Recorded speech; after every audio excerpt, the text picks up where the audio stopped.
انتخابات اور آئین پر عمل سے بھاگتی حکومت مسلسل عدلیہ کے خلاف پروپیگنڈے میں مصروف ہے۔ چیف جسٹس پر بھی الزامات لگائے جا رہے ہیں، لیکن چیف جسٹس عمر عطا بندیال نے زندگی میں کبھی قانون اور آئین پر سمجھوتا نہیں کیا۔ وہ ایک دھیمی شخصیت کے اعلیٰ فہم و فراست کے مالک جج ہیں، بڑے سے بڑے آئینی بحران کو بھی اپنی دانش مندی سے حل کرنے کی صلاحیت رکھتے ہیں۔ ان کی زندگی پر ایک نظر ڈالتے ہیں طیب بلوچ کی رپورٹ میں۔ جسٹس عمر عطا بندیال نے 2 فروری 2022 کو 28ویں چیف جسٹس آف پاکستان کے طور پر حلف لیا تھا۔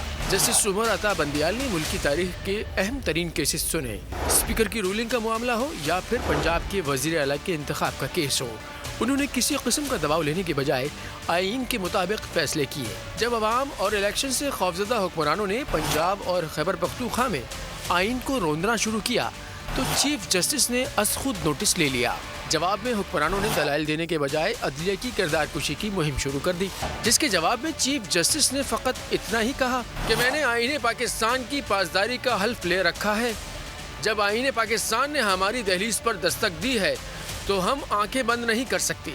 آئین کی بالادستی ہر صورت مقدم بنائیں گے۔ حکومت چیف جسٹس کے خلاف پروپیگنڈے میں مصروف ہے، لیکن چیف جسٹس عمر عطا بندیال ان ججز میں سے ہیں جنہوں نے حوصلہ مندی کی روشن مثال قائم کرتے ہوئے سابق فوجی صدر پرویز مشرف کے 2007 میں دوسرے عبوری آئینی حکم نامے کے تحت حلف لینے سے انکار کر دیا تھا۔ سپریم کورٹ نے 3 نومبر 2007 کو لگائی جانے والی ایمرجنسی جولائی 2009 میں قلعہ عدم قرار دی تو جسٹس عمر عطا بندیال اپنے عہدے پر بحال ہو گئے۔ جسٹس بندیال بڑے سے بڑے آئینی بحران کو بھی اپنی دانش مندی سے حل کرنے کی صلاحیت رکھتے ہیں۔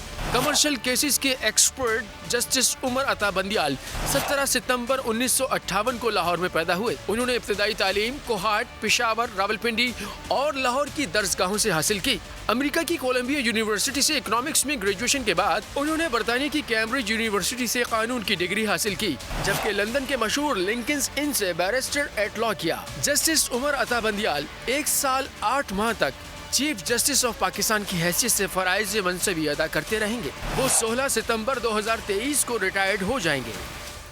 امپورٹڈ حکومت اور ان کی حواریوں کی عدلیہ کے خلاف ہرزہ سرائی، مریم نواز کی عدلیہ اور فاضل جج صاحبان پر شدید تنقید۔ اس گھناؤنی سازش کو بے نقاب کرنے پر بول کو ایک دفعہ پھر نشریات کی بندش کا سامنا کرنا پڑ رہا ہے۔ بول عدلیہ کی عزت کے لیے کھڑا ہے اور کھڑا رہے گا۔ سبسکرائب کریں اور بیل دبائیں تاکہ کوئی خبر رہ نہ جائے۔